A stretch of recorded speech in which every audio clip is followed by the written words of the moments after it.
Hello everyone, সবাই কেমন আছো? আশা করি সবাই ভালো আছো।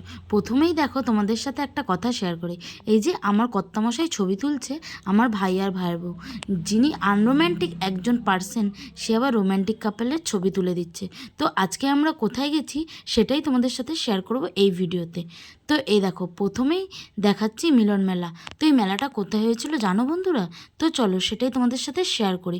আমি যেহেতু দোলে বাপের বাড়ি গেছিলাম, আর আমার বাপের বাড়ি হাওড়া ডিস্ট্রিক্ট, অনেকেই জানো অনেকেই জানো না, চুনাভাটিতে এই মিলন মেলাটা হয়েছিল। আর এই যে আমার ভাইকে দেখতে পাচ্ছ টিকিট কাটতে। মেলায় তো প্রথম দেখলাম আমি 10 টাকা করে টিকিট কেটে ঢুকতে হয়। তো প্রথম যেহেতু দেখেছি, ভাই বলল টিকিটটা কেটে আনি, দাঁড়া। তো তোমাদেরকে পুরো ঘুরিয়ে দেখিয়ে দিলাম আগের দিকে ডেকোরেশনটা। কি সুন্দর লাগছে না ডেকোরেশনটা? আর গাছে এরকম লাইট দিয়েছে, এত সুন্দর লাগছে ডেকোরেশনটা দেখতে। তো দেখো এই যে আমার ভাইয়ের বউ দাঁড়িয়েছে। প্রথমেই আমরা সবাই মিলে টিকিট কাটার পর ঢুকে গেলাম মেলায়। তো দেখো কত সুন্দর কাপগুলো সারি সারি করে দাঁড় করিয়ে রেখেছে। এগুলো হচ্ছে কফি কাপ। দেখেই যেন মনে হচ্ছিল হাত দিলেই হুড় করে পড়ে যাবে, কিন্তু না, ওদের কিন্তু একটা টেকনিক আছে রাখার।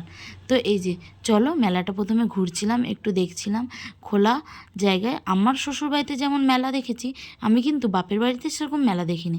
যেহেতু শহরাঞ্চল, ছোটোখাটো জায়গাতেই মেলা হয়। আর এখন এই নতুন নতুন মেলাগুলো চল হয়েছে। আগে যখন আমার বিয়ে হয়নি তখন কিন্তু এইসব মেলা ছিল না। আমরা কিন্তু পয়লা বৈশাখে একমাত্র মেলা হতো, সেই মেলাটাতেই যেতাম। আর শ্বশুরবাড়িতে এসে তোমরা দেখেইছো অনেকে, 1 সপ্তাহ ধরে মেলা হয় এবং সবাই মজা করি এবং প্রত্যেক দিন যাই। যেহেতু বাড়ির কাছে মেলা, সেই জন্য একদিনও মিস করি না। আর ভালো ভালো অনুষ্ঠান থাকার জন্য সেই দিনগুলো তো মিসই করতে চাই না। সমস্ত কাজবাজ গুটিয়ে তাড়াতাড়ি করে চলে যাই।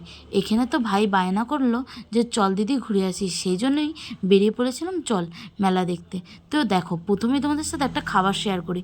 এই খাবারটা প্রথম দেখেই আমি দাঁড়িয়ে পড়েছিলাম, যে আমি এটা অনেককে ফোনে দেখেছি, খেতেও দেখেছি, কিন্তু আমি কোনোদিনও খাইনি। তো ভাই বলল তুই খা। আমি বললাম আগে আমি ফুচকা খাবো।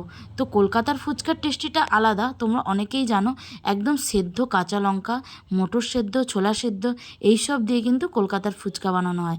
আর আমাদের মেদিনীপুরে এখন পেঁয়াজ দিয়ে ফুচকা, যেটা আমার ভালো লাগে না। ছোট থেকে তো কাঁচা লঙ্কা সেদ্ধ এরকম আর গন্ধরাজ লেবু দিয়ে ফুচকা খেয়ে অভ্যাস, যার যেটা অভ্যাস। এখন কিন্তু এখানের ফুচকা আমার এখনও পর্যন্ত মুখে লাগে না। তারপরে ফুচকা খাওয়ার পরেই চলে এলাম সেই জিনিসটার নামটা আমি ঠিক বলতে পারছি না। তোমরা যদি জানো অবশ্যই আমাকে কমেন্টে জানিও তো কী জিনিসটা। তো জিনিসটা যখন বেরিয়ে আসছিল না, দেখতে তো ভীষণ মজা লাগছিল। তারপরে খেয়েও দেখলাম। 2 প্লেট নিয়েছিলাম দুজনে, ভাই নিয়েছিল 2 প্লেট। তো সেই থেকে ভাই আর ভাইয়ের বউ একটা খাচ্ছিল, আমি আর জামাইবু একটা খাচ্ছিলাম। তো প্রথমে আমার বর আমাকে খেয়ে জিজ্ঞেস করছিল কেমন। তো আমার এক্সপ্রেশনে দেখো, দেখে মনে হচ্ছিল ভালো। তো প্রথমবার ট্রাই করলাম, খারাপ লাগেনি, খেয়ে ভালোই লাগলো। তারপর ভাই বলল চল পাও ভাজি খাই। তো এইসব জিনিস যেহেতু আমি গ্রামে থাকি, এইসব জিনিস তো সচরাচর পাওয়া যায় না, সেই জন্য ভাই বলল চল এটাই তোকে খাওয়াই। তো পাওভাজি খেতে কিন্তু ভালো লাগে, বাড়িতেও বানিয়ে খাওয়া যায় পাওভাজি। আমি এর আগে অনেকবার বাড়িতে বানিয়েছি, কিন্তু সচরাচর বাড়িতে বানানো হয় না। আমি খাবো না বলতে ওরা 1 প্লেটই নিয়েছিল, বললো 1 প্লেট নিই, সবাই মিলে ভাগ করে খাবো। এই দেখো 1 প্লেট নিয়েছি। এবার এতটাই গরম ছিল, আমার বর কিছুতেই খাবে না, তাকে জোর করে আমার ভাই বলছে খাও খাও, একটু হলেও ট্রাই করে দেখো। সমস্ত কিছু কিন্তু জীবনে ট্রাই করাটা উচিত, খেয়ে দেখলে ক্ষতি কী। তো এই দেখো আমার ভাই বউ বলছে হ্যাঁ ভালো হয়েছে। তো একটু টক টক লাগছিলো, আমি এদিকে ভিডিও করছিলাম, তারই মধ্যে ভাই দেখো গরম পাওভাজিটা আমার মুখের মধ্যে দিয়ে দিয়েছিল। বললো তুই কি শুধু ভিডিও করবি না খাবি? আমি বললাম না না তোরা খা। বলতে এই যে একদম গরমটা আমার মুখের মধ্যে দিয়ে দিয়েছিল।